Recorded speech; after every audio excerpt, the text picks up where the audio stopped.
C'est la 37e opération depuis la mi-année sur ce qu'on appelle les tuk-tuk.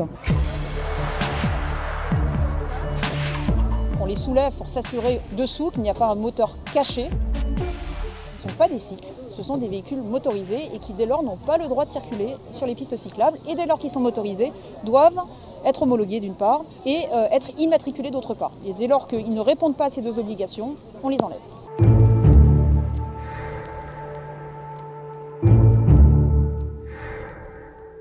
T'as une batterie là? T'en as une autre là? Et voilà.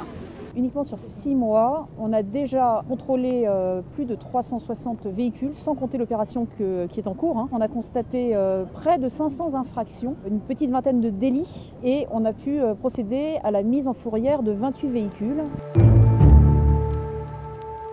Les délits, c'est les défauts d'assurance, notamment d'être un véhicule qui se présente comme assistance électrique, donc quelque chose de relevant du cycle, et qui ne l'est pas puisqu'il y a un moteur qui est caché dans le véhicule. Moteur, ouais, maximum current, 22 ampères.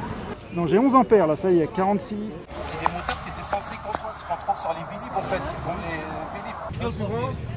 Non, pas l'assurance. Papier du véhicule, Les papiers du véhicule, le certificat de conformité. Vous avez là des tuk-tuk où il n'y a pas de ceinture de sécurité. Les personnes qui circulent dans ces tuk-tuk sont mises en danger du fait de ce défaut de ceinture de sécurité. Concrètement, là, vous allez voir qu'après ces contrôles, il y a des notifications qui sont faites sur les véhicules.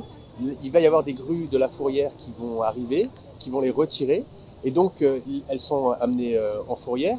Là, les personnes, au bout d'un certain temps, peuvent venir éventuellement les récupérer, mais à la condition qu'elles se mettent en conformité.